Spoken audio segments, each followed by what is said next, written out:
Good morning, good morning. It's a slightly misty morning because we are up on the high ground a bit,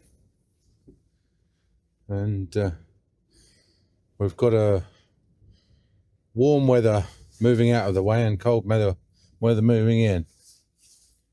So I'm going to go the fast way today because that road is shut. They've had that shut for 2 weeks. I don't know what on earth they're doing.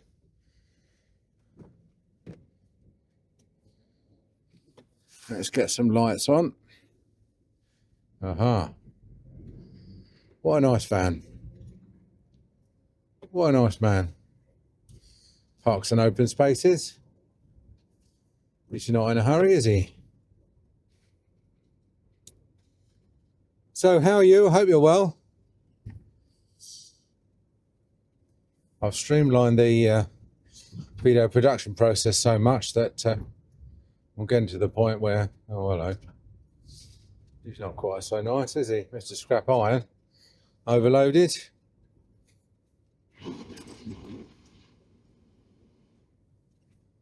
Yeah, so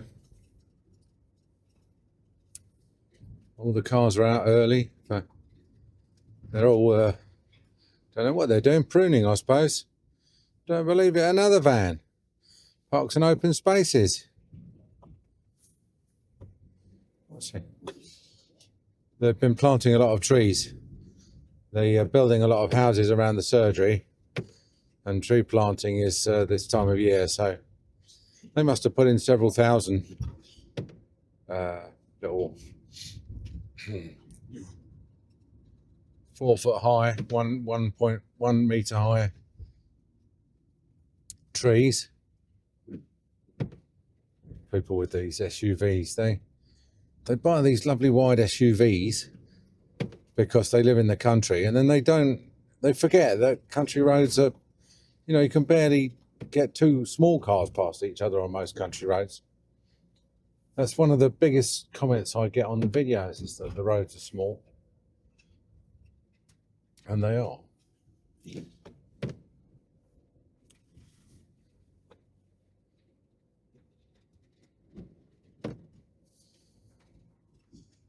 When our Canadian friends come over, they say, yes, the roads are small.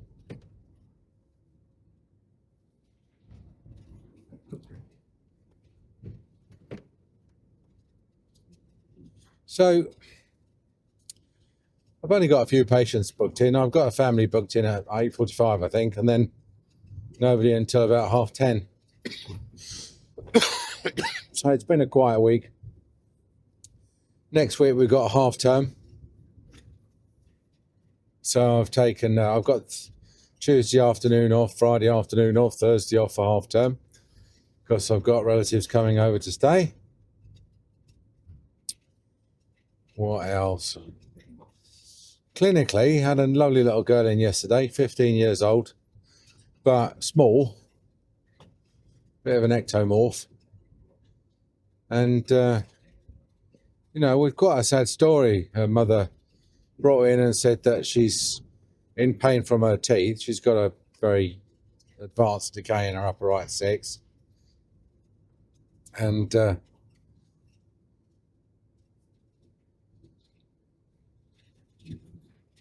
she's got this history of woe. She said she's been to see a variety of NHS dentists, including the local corporate, the local dental line, which is the local NHS emergency service. She's had 7 courses of antibiotics, because these days that's all the NHS can do for you. Antibiotics, especially if you're a child. Children were, when they were saving money on the NHS budget about 15 years ago, they decided to sort of sideline the children's service, and then that led to the big scandal over children needing GAs. The most common cause of GAs for children was for tooth removal. And then what happens is that the secondary care service, realising that it's having a primary care problem, shunted off onto them. then becomes resistant and starts putting barriers up and obstacles. The biggest barrier that they use is waiting lists. They just go on a go slow because they feel that they're doing other people's work, and why should they rush to do other people's work? And it's not just children's dentistry, if you can call extracting teeth under sedation and GA children's dentistry, which I certainly don't. Well, I mean, it used to be a big part of it in the 40s, 50s and 60s. But then we finally, got civilised and started doing fillings on children's teeth. Although a lot of dentists would do them without anaesthetic, on the grounds that, you don't have to worry about catching fish, because although you put a ruddy great fish through their mouth and lips, that they've got tiny brains, so they don't really suffer, which is a convenient self-deception, isn't it? And the dentists who did children's dentistry without anaesthetic were, had the same sort of attitude, that these children were, excuse me, that they were so young that they would forget about it by the time they grew up. And so it was a case of the ends justified the means. But I remember working in practicing Rainham in Kent in the early 80s that had such a dentist, and it was horrible to have to be in a surgery and listening to these children screaming all the time. And so I've never really agreed with that approach. And I think that is what put so many children off the dentist. I'm dealing with the aftermath. The adults who come in now and say, I hate the dentist, I had a bad experience when I was a child. I think, well, you're one of the children who probably went to see this bloke who was supposed to forget that you'd had this really, really Freudian, horrific mental trauma, and you obviously haven't. It's obviously stayed with you, as a lot of childhood traumas do. So anyway, she hasn't inherited a very good mother, because her mother is a dental avoider, and blames her bad teeth on her mother, etc., etc.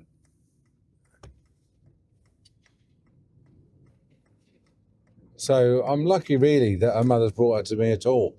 But I think it's because this poor child's in so much pain over such a long period of time, and she's tried very hard to find a solution for her on the NHS. And then what happened was, eventually, one dentist on the NHS said, look, they didn't say I don't want to do this job, but they did say, no, oh yes, you need to go and be referred for sedation. So no, let's just deal with that. Let's deal with that right away. This girl does not require sedation. She's very nice, very well balanced by the look of it, very receptive, listens well, sits in the chair and relates to me on a adult to adult basis, which I would expect from a 15-year-old girl. That's because I've always said that girls are born as women and men are always boys. And I think it's certainly true. I think men really don't go through like any sort of emotional maturation or socialization until they have their first child. And then some of them then start thinking about perhaps not going down the pub so much and getting their teeth fixed. But girls are mentally very mature at 15, because, it's not so long ago since that was about the start of their childbearing age. And so they were expected to be responsible for a life, someone else's life. So they're sort of born grown up. So obviously what I'm doing is I'm assessing her because if I'm going to take out her upper right 6, I shall probably take out her upper left 6. And weirdly enough, the other tooth she's got, which is decayed, is her upper right 2. And her upper left 2 is excluded from the arch. So she's got crowded teeth. And so I'll be taking out her upper right 2, and to balance it, her upper left 2, which is crowded and pretty much excluded from the arch. So all these things that you have to consider, right? So this NHS dentist has said to the mother that, why don't you go into the private sector and try and get this done? Because a private sector dentist would probably be able to do this. It's just that on the NHS, we can't do this. And really, I would say by can't, they mean won't or don't want to. That's what it boils down to. I mean, I'm not going to give them any credit. I'm certainly not going to give any credit to a dentist who pretends to work on the NHS. And we get them in the comments from time to time. Dentists say, oh, I don't know why you could do this on the NHS. I do this on the NHS. I do this and I do that on the NHS. And I ran into a dentist who said he did chrome dentures on the NHS. He just happened to be standing next to the Chief Dental Officer, Barry Cockcroft, at the time. So I think he was, it was the Department for Health, Ministry of Propaganda, Comms Department, going around telling everybody that everything's fine and NHS dentistry is flourishing in the UK and anybody can get an NHS appointment for pretty much anything whenever they like, and all treatment is available, etc., etc. Where's he going? Best to get out of his way, I think. I think he's turning left. Anyway, so, so we get a few of these morons in the comments. No, here he is. He's back again. What's he want now?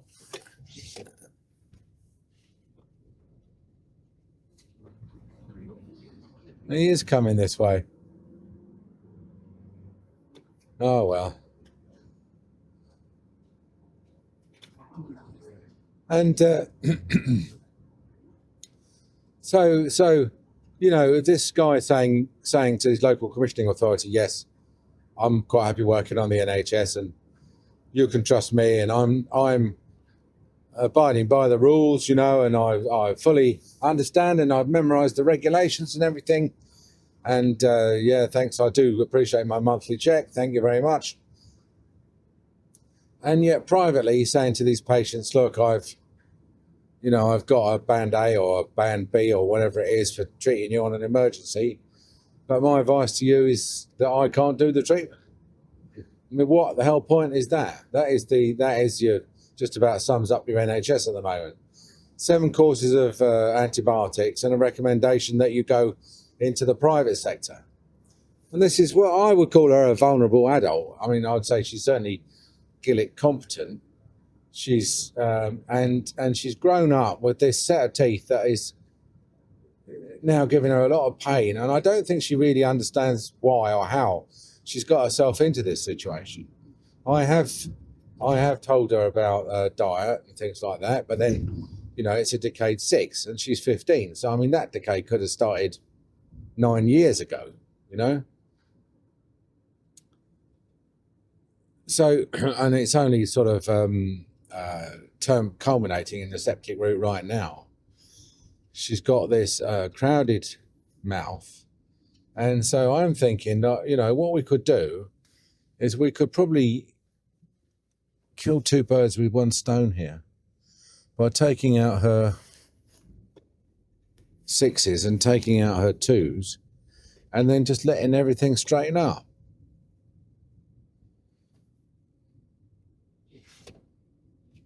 Now, probably an orthodontist would have a fit and say, this is absolutely not the way that you do this.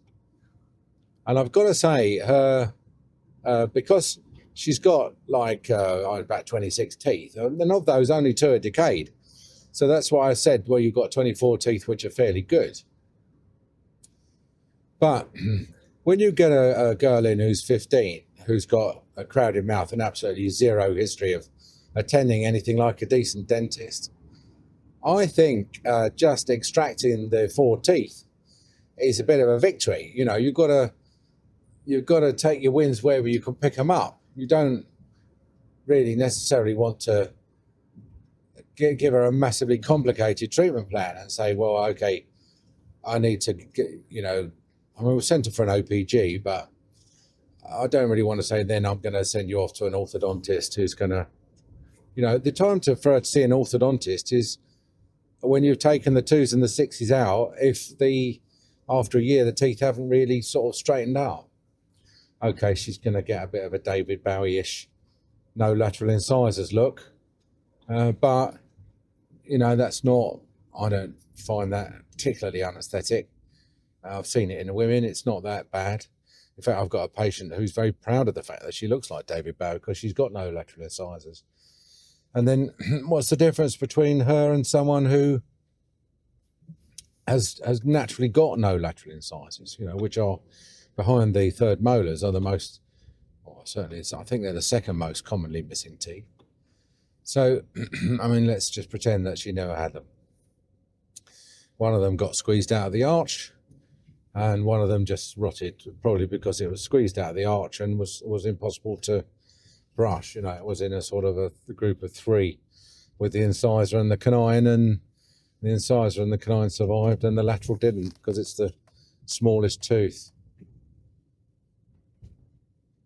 So all of these considerations, you know, are going through your head. Now, you've then I'm going to have to say to her, look, for a year or so, you're going to be quite gappy because you don't take someone's lateral incisor out without them looking like they've got gaps. But certainly the upper left lateral incisor is not going to leave too big of a gap. And the reason why we do these in pairs, of course, is to avoid centerline shift. I checked her brushing with disclosing solution, and actually her brushing is very good. Now that tells me a ton of stuff. That tells me that she is a very good candidate for this sort of treatment. She is, she's the sort of person who's going to have a very good set of teeth if she's given responsibility for them. And that fills my heart with joy. The only 2 negatives, obviously you have to consider all the positives and negatives, are first of all the gappiness of it, and the fact that, you know, I mean, although I did orthodontics at dental school and I've got a pretty good idea that everything will work out all right, because her wisdom teeth haven't come through yet. I don't want to be up for the GDC on the grounds that I've given this girl a spaced dentition for the rest of her life. Now, of course, that could be fixed with orthodontics. And so that, as I say, she's only 15, so we may step in perhaps after a year and see if we can get some orthodontics, if necessary. The other thing is the cost. I mean, she needs 2 teeth out, which are fairly difficult, and 2 which I'm happy to put down as a routine. Now, we charge $2.99 for difficult extractions, $1.49 for routine. So that's $4.50 for 2 times 2 is £900. I mean, for a mother who's, you know, obviously can't reach in her pocket and find that sort of money, although, you know, these days with inflation having been what it is. I mean, but no, I'm just saying, you know, so what I've done is I've knocked the cost down. I've taken 100 off the 200 off the extractions and put it down to 700 for 4, which again, you know, I mean, obviously like the father and the grandfather in me says, no, we ought to knock it down even further. But the Kevin Lewis in me says that I've got mental fiscal drag, and at the end of the month, I have got to pay the bills, and every month we still only just about pay the bills. It's not like we're making 20, 30, 40,000 pounds a month. So And we're lucky most months. I mean, certainly like in December, we had to draw some money out to pay the bills of our savings account. January we were okay. At the moment, I've probably got, I don't know, 6,000 in the bank, and the staff cost that. So it's very much a sort of a non-profit making surgery, my surgery. But Kevin Lewis always used to say, you know, you shouldn't charge less for children. You should charge more for them because they are more of a management problem, you know. They take more time. They take longer to give them injections, etc., etc., etc. So, and then lastly, of course, you've got the consideration of which teeth to take out first. So, I mean, let me ask you. You just ask a question, then you can pause the video and decide what you do. So you've got an extremely decayed and upper right 6, basically just roots with the gum half grown over the roots. You've got a extensively decayed upper right 2, which is basically just a decayed root. You've got an upper left 2, which is wedged in between the 1 and the 3, and then you've got an upper left 6, which I would say of all of them is the only one that's anywhere near normal. So which order, how would you approach that? Would you do them all together? Would you do the left ones, the right ones, the front ones, the back ones? What do you, the decayed ones, the non-decayed ones? What do you think you'd do? Go on, tell me, what do you think you'd do? So, did you pause the video? You should have done. If you didn't, you're a coward. What I've done, I've chosen to do, and I'm not saying it's right and I'm not saying it's wrong. I'm going to take out the lateral incisors first, because this girl needs to get some confidence. She needs to understand. Basically, I need to get her numb comfortably so she can't feel anything. And then I need to wiggle her head around for about 10 seconds and say, right, that's it. 1 down, 3 to go. And if I can do a couple of easy extractions first, and I think the laterals will be the easiest, then we'll win with the molars, won't we? The upper left molar will come out straight away because she's only 15. She's got soft bone. I don't think that will. I mean, there'll be a lot of wiggling and everything, but I don't think there'll be much a problem with the roots and everything. But the problem, of course, is the upper right 6, isn't it? And I don't really want to dive in and do the upper right 6 and then put her off for life, and then she won't come back and have the contralateral 6 out or the others, and then she'll end up with just eventually more pain in the front tooth and a deviated centre line. But if you don't agree, especially if you know what you're talking about, let me know, all right? And that is all from one visit from one 15-year-old. All those considerations have to go through your head, and probably some that I've either forgotten or didn't even consider.